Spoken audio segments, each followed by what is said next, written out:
Obvious.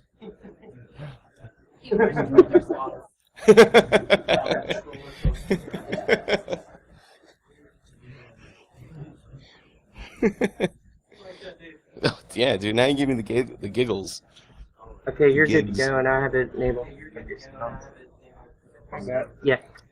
From. All right, because it's important that it does, because otherwise. Yeah, did you start I recording actually it or just no? started. They can stop. All right. Check. Okay. Yeah, you know the font just it got hacked. So hacking the next generation. Thanks for joining us today on the cyber frontier. Here is our first Star Trek meme. All right. I know, corny name.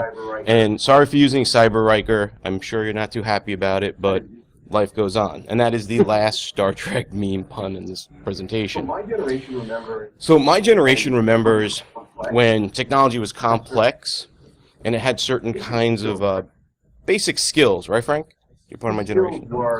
These skills were things like reading, typing, and patience. But today, right? But today, through mobility and consumerization of IT, this current generation, they don't have those requirements. 9,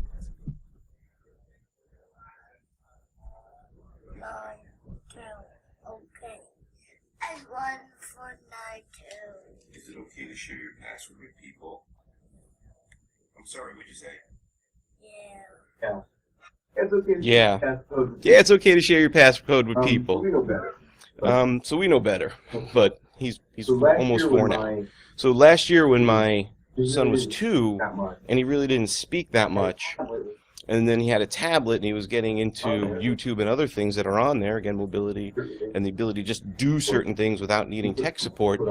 When we put a passcode on it, he learned the passcode, which is really cool, but even today he still recites it out loud.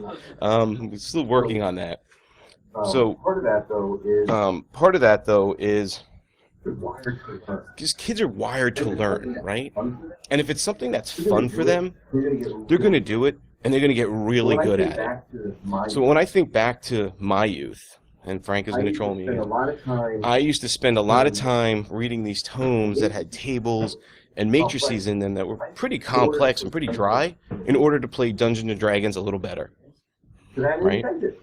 Because I had an incentive. I had a hard time focusing on my education because there really was no incentive for me. And that's why we created Hack for Kids. So, if you believe we're responsible to teach this next generation, then you and I have a lot in common. Because it is our responsibility to teach this generation internet safety, best practices, and give them a safe environment to explore STEM, which is science, technology, engineering, and math. But we got to make it fun. So we got to use how they're wired for their own good, whether they like it or not. So a little bit more about how Hack for Kids was created and when it started to happen. So back in 2013, I see this tweet go out with a few people's names on there that you see, who wanted to start ThoughtCon Kids. And for a long time, deep inside of me, I had this kind of burn to create a con or to do something like that. Not with kids, just kind of bring a community together, but I didn't really quite know what it was. And there was really no need to create a con in Chicago. There was already one there. So I was thinking of all these other things like swap meets and bringing that back, but I just was like, no. And then when I saw this, I was like, that's it. That's what I want to do. So I contacted them, and I was very excited when they accepted the fact that I could be the 5th person help organizing this event. That really kind of spoke to me in a way, being a parent of 3. But then, ThoughtCon, the board got together, and they decided they really didn't want to expand into a kids event. So that fire inside of me was burning, but it kind of went to a smolder, and just kind of being deflated and still wanting to do something like this. I just kind of hung my head for a while and pondered on it until then one day I said, well, why don't I just do it on my own. So I contacted them, and they were cool with it, and they said, go for it. And we created Hack for Kids in 2014, and this is the opening ceremonies from last year in Chicago at the Civic Opera Center. And it was great. We had a good amount of attendance. We had a lot of kids that learned and had a lot of fun. Some other things that we had there were things like homemade hacks. So somebody brought in their robot, made from a galvanized garbage can and pail with some Arduino, and a tablet showing our website.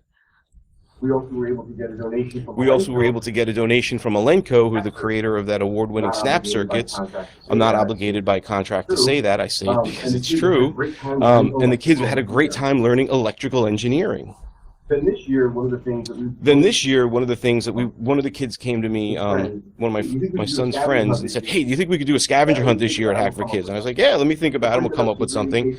So I printed up some 3D cases for Arduinos. We put the items that needed to be found on the Arduino, and in the sketch, we just set it up to use Morse code. So if they kind of got stuck and they needed to go find it, they had to learn Morse code. So we're teaching them to do something, which is kind of like a dying skill, if you ask me, Morse code. Who knows Morse code from memory? I don't. See, nobody raised their hands. You know what it is, but nobody knows it anymore. And that's one of the things we wanted to do, kind of like revitalize that stuff. And they loved it. They had a great time. And here's a picture of the wildly successful Technology Destruction Village. We're teaching them technology reverse engineering. So I remember as a kid taking apart that large piece of furniture my parents had. They called a TV. I took the back off, and I started pulling out all the transistors. The first time I did it, I just turned the TV off and burned myself. There was no mentor around to say, you should maybe wait for those bulbs to cool down, or unplug the TV. Yeah. They were big, giant, right. So, well... I learned some lessons that day. And so in this environment, or even now, so if you give your kid your smartphone, or if they have one, or a tablet, or a laptop, or whatever, what do you tell them to do? Don't take it apart, right? But here we're saying, take it apart. Go ahead. Nobody is going to get in trouble. We want you to do it, and safely. And I think one of our only injuries was somebody who got cut with some of the equipment, but it was staff. So really, which is a good thing, in my opinion, because it's staff instead of a kid. Not that they got hurt, but, you know, I hope you understand what I mean. So a little bit more, what is Hack for Kids? First and foremost, we think it's important that we're a charity. We're a registered public 501c3 charity. So that means that everything that we bring in from donations, and thank you again to the people who were out there bringing in donations to help us, we're just giving it back to the kids. And it gives us certain tax benefits because we're really not trying to make a profit. This is really about giving back to the kids as much as we can. And again, the simple mantra, this is the real takeaway if someone says, oh, you know, what is Hack for Kids? It's a conference for kids to teach them internet safety and best practices while exploring science and technology. I think that's really the simplest and easiest way to explain it to them. One of the other really cool things is this InfoSec community, because when I had that burning inside of me to create a con, I really didn't know too many people, you know, familiar faces at different cons, but I really wasn't in the community. And once they start to trust you, and it does take some time, they really open themselves up. Like, the kimono is wide open. Right, Frank? Kimono, you have it upstairs. Did I pronounce it wrong? Right. Oh, thanks. Right, so Frank's kimono is going to be open up later if anybody wants to see. The troll, the obvious troll. So here, we were able to partner with Circle City Con this year. So we did like a light version of Hack for Kids, and we did a Hack for Kids Village. So parents were dropping their kids off, and kids were just exploring STEM, and they were doing stuff, and they were in a junior CTF where they were winning prizes, and they had a great time. We provided incentives, we gave them a safe place to learn, and we were just basically using their natural curiosity for the betterment. So we were in Indianapolis. Next week, we're going to be in Ghent, Belgium, in partnership with DerbyCon, which I'm really excited about this, because now it's the first Hack for Kids done in another language. It's non-English. It's going to be in Dutch and French. So I'm basically useless, because I only really speak English. So the staff speak English, but all the kids, I could say, you know, something to them like hi, and they might get it. But I think it's really cool that we're going to have all the content in 2 languages. So if they speak French, they have the content there. If they speak Dutch, they have the content there. And even our Safe and Secure online presentation is going to be done in both languages. We also partnered with the folks then in Grand Rapids at DerbyCon, and we're going to be there on October 10th on Saturday in juxtaposition with the regular conference, and some of the volunteers are in this room right now. Thank you for your support, because without the volunteers, none of this would happen. It's everybody's contribution that brings us together. Now, maybe inside of you you have that same kind of burning desire where you want to start your own con, or you already have a con and you want to add this to your con. Well, don't do it alone. Use our experience, use the lessons that we've learned to help it make it easier for you. And there's just certain things related to child safety and just some best practices that we've learned that you can also benefit from without making these mistakes. So we have a Google form that's available online. Don't worry about writing this down. This is a Prezi. It's going to be available. This is all being recorded. So just kind of enjoy the presentation for what it is now. But unfortunately, that's about the length of the form. Enter your IRL name. It's a thing to do for me to finish it off, but if you want to give me your card today after this presentation, we can exchange through email and have a conversation. Now, at Hack for Kids, if you haven't gotten the message yet, we take youth protection very, very seriously. It's one of my other kids playing a video game, but what we really mean by youth protection is because a lot of my training also comes from the Boy Scouts of America, or the BSA. I'm a scouter. I have to get youth protection trained every 2 years. I have to keep it current in order to be around the Scouts. So rest assured, someone like me, yep, youth protection, he's got it right there. Someone like me is also being monitored by another organization that's greater than Hack for Kids. But some of their principles and their fundamentals we've adopted. So for example, one of them they call Too Deep Leadership. Kind of think about it, and maybe a few of you have the same exact meaning, or if somebody has a different meaning. What that really means, it's a 2-to-1 ratio. There's always going to be no less than 2 adults per 1 kid. Now, where it gets, and that's to actually really protect both sides of the party. So if you ever have a 1-to-1 situation, it's your word against theirs, and more than likely the kid's word's going to be taken to be the truth. So that's why we do it. It's to protect the adults as well. Now then you're going to get into the situation, what about the restrooms? It's really kind of common sense. You go into a restroom, there's a kid, you walk out, you wait. If you're in the restroom, there's a kid, you hurry up and finish your business and get out.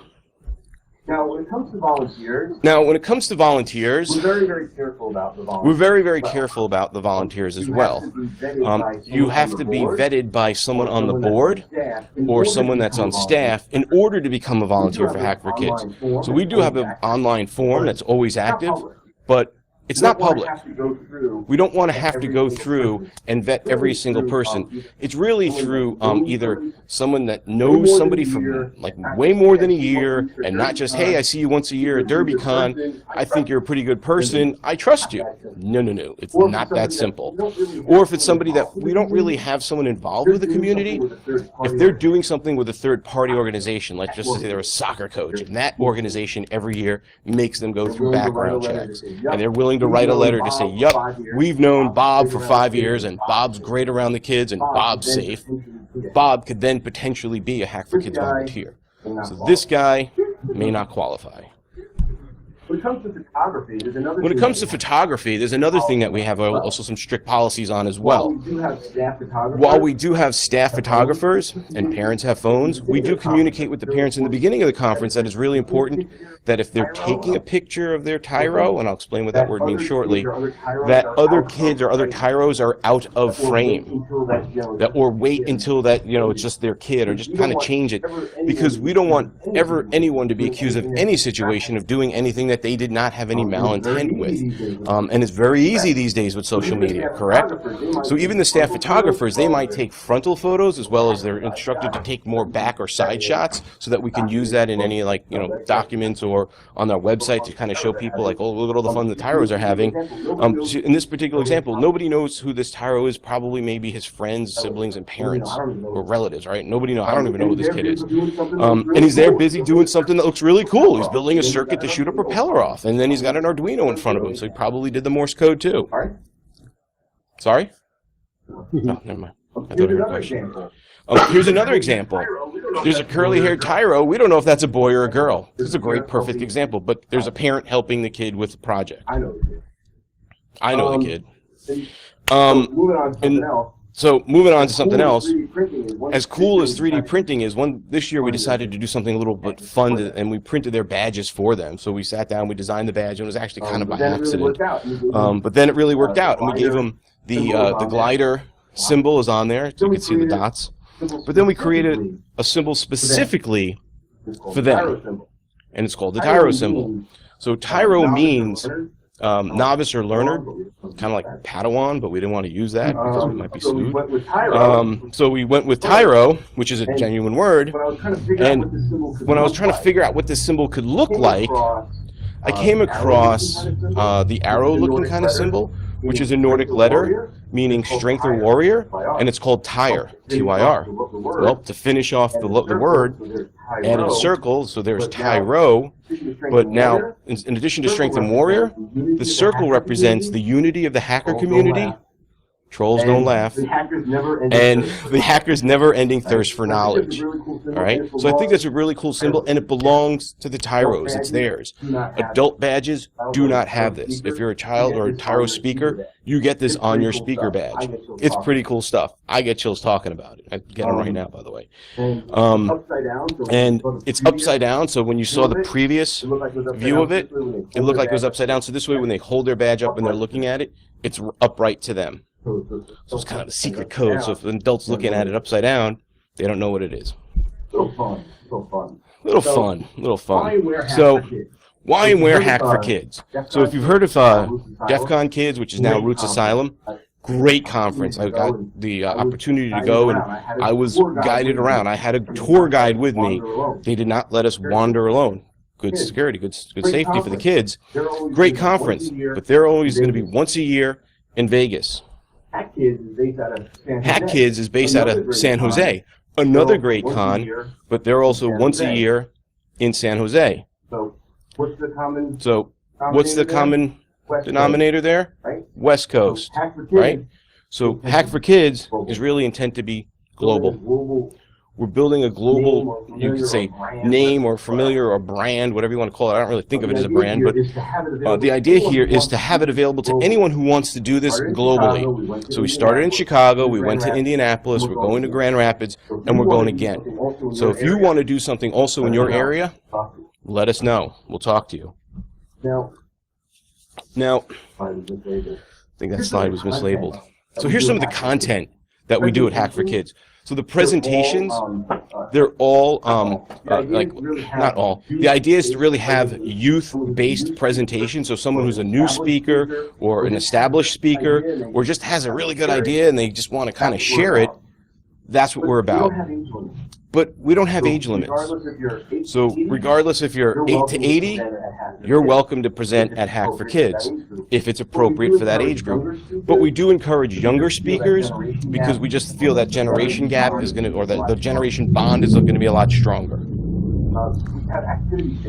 We have activity stations. So this is the STEM activity station, but we can do anything from Python for Kids, the Technology Destruction Village, Spy Math. How cool does that sound? If we told you you're going to be doing like crypto and number theory, you'd be like, eh. But with Spy Math, I'm all on that. And just a whole other wide range of things. And we try to change it up. So every year we keep the snap circuits and stuff that we know people love or the Tyros love, like the Technology Destruction Village, because I know I like taking stuff apart. But we avoid, we kind of change it up so it's interesting. We also do workshops. I don't know if you guys recognize Beltface. He was giving a workshop this year in Chicago. So we do workshops. So those are more concentrated. The activity stations are really designed to be about 20 minutes or longer up to the Tyro. These are usually at least 2 hours. And then we have a mandatory Safe and Secure Online presentation. Here is Robert Wagner. He's one of the board members delivering the Safe and Secure Online presentation. So we're in alliance with ISC Squared, if you're familiar with that group. And he's talking about specifically here anti-cyberbullying. That kind of talks to our internet safety. And best practices. Now, kind of back to this young man. So you guys know he's speaking here. I think he's actually speaking right now. That's Ruben Paul. Yep. He was our very first keynote. Who more appropriate to deliver the very first keynote than a 9-year-old focused on cyber protection for kids? And it was great. It was so well received. The kids loved it. They go, he's pretty cool. And if they were older than him, they're like, well, if he could do it, I could do this. And that's kind of what we wanted to do. We wanted to ignite that fire inside of them that might have been smoldering. In this particular, kind of just recycling the images. This one, in this STEM station, the Tyro is learning how to build a catapult out of popsicle sticks, a glue gun, rubber band, and a plastic spoon. It sounds like something from MacGyver. But they're actually building this, they built these catapults, and we didn't know, and this was unanticipated, when they started having some, they started balling up little pieces of paper and then having a competition who could shoot it further. I thought that was pretty cool when I walked by. I'm like, what are they doing? Oh, they're having a competition. They're actually using what they built, and then they get to take it home and like shoot marshmallows or whatever at their siblings. So this was the sheet. So we provide a sheet. We have some instruction. We kind of step through it, give them an idea of what it needs to do, what they need to do. And in this particular case, if you see like the gear and that little circle there, again, going back to scouting, if they're going to do something, give them an incentive. So if they're a scout, then they can also earn achievements towards their STEM Nova Award. So instead of them just saying, hey, I went to Hack for Kids and I did all this stuff, I'm a certified or registered, whatever you want to call it, STEM Nova counselor in Illinois. I'm going to become a mentor later, which just means the projects get harder. But this way I can say, yep, I know they did this and this is what the qualifications are. And the parents love it because they go home and now they say their kid is good to go. If you have a question, I got to take it later. If you have a question, I got to take it later because of the time constraint, but I'm definitely going to address your question. In the workshop, here's Bellface teaching them web application pen testing. He's using all the tools a regular web app pen tester would use. He had Burp Sweep running, and the kids were learning how to analyze all the traffic and stop the request and then monitor the response. He gave him a challenge after the course was over. He said, whoever would be able to figure out how to inject HTTP into the response would get a prize. And he did it. No, 2 kids did it. They Googled it, they figured out how to do it, and I had to give them gift cards. And I wasn't even planning on it. But I'm happy to. I'm incredibly happy to. So that was a really good workshop. But we do other ones, like Frank is doing a Raspberry Pi workshop for us at DerbyCon. And it's going to be cool because not only like, I got a Raspberry Pi, yeah, I'm going to build a microserver. No, they're going to learn robotics. He's going to put a little servo motor on them and teach them beginning robotics. I mean, how cool is that? When it comes to the Python for Kids station. When it comes to the Python for Kids station, I'm okay on time? So when it comes to the Python for Kids station. So when it comes to the Python for Kids station, building on the knowledge. Again, it's building on the knowledge. So if they've never used Python before, here's a concept and then an exercise. Build on the concept, here's another exercise. Until they get to a point where they're actually doing some challenges. And when they complete the challenges, they get a token or some kind of recognition, which is an entry into the drawing at the end of the day, where they can win some cool prizes, anything from a $10 gift card all the way up to their own virtual Minecraft server or a $150 Snap Circuit kit. I mean, we've given away some big prizes. And then here's some other challenges, like the Fibonacci series was an interesting one. Now, what if the kid or the Tyro couldn't make it? We have a library online. So this is the content from 2014. They can definitely go on there and do some of the challenges and the content that we had available. When this year is over, I'm hoping to get it done before the New Year's. We're going to take all the 2015 content and make it available and keep expanding on this library, not just for kids who went there and can say, I want to do a review, but what about the kids who can't make it for whatever the reasons may be? Here's a learning place where they can go, just an education opportunity. Now the prizes we give, I got to talk about the prizes. This is the incentive part. That's a $150 retail kit. We gave 2 of those away so far. That's pretty cool, considering it's like a $40 ticket for the kid to enter. Partnered with No Starch Press. They gave us a bunch of books like Python for Kids or Ruby Wizardry, etc., so that these kids can then learn even more, and then some other swag like stickers and stuff to give away. Arduinos, so they got to use the Arduino, and then some of them got to walk away with an Arduino in their own custom Tyro Hack for Kids case, which is pretty cool. And then, Who knows what this is? who knows what this is?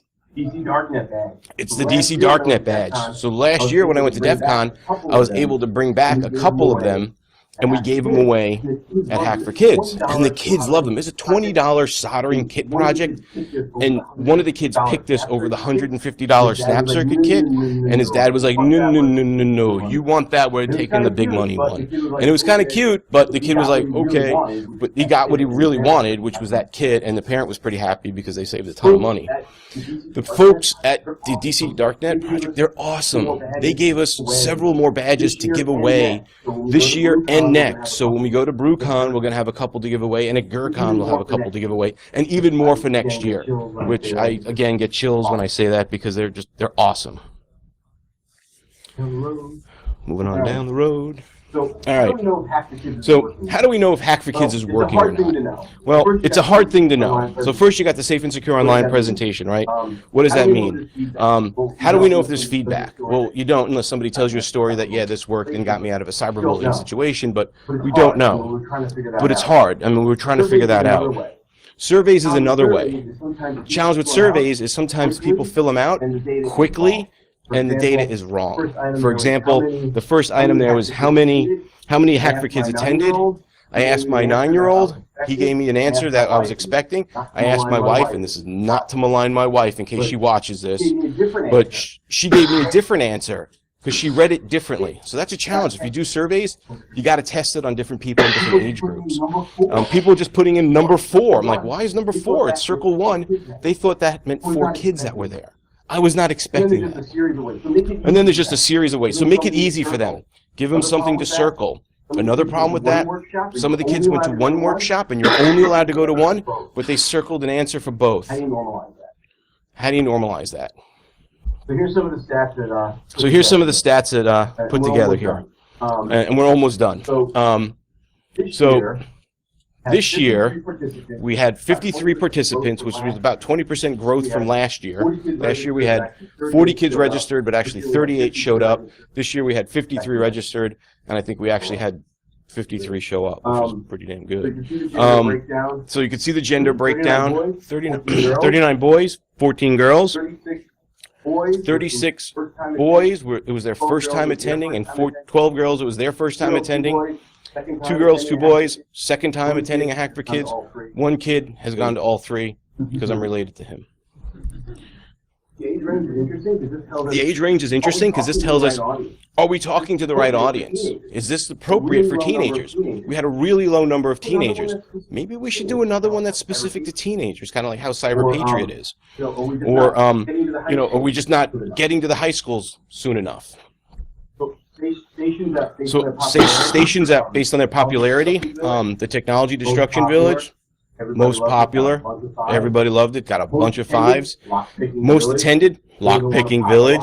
Who doesn't want to pop a lock, especially when you're young, right? You don't want to, or you do want to. When you're young, that's your first level of security, right? You see a lock and you want to know how it works and you want to get past it, especially if there might be something behind it that you want, like cookies. So 28 kids went to the Lock-Picking Village.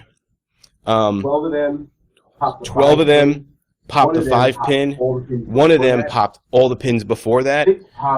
6 popped 6-pin, and only 1 of them popped everything before it.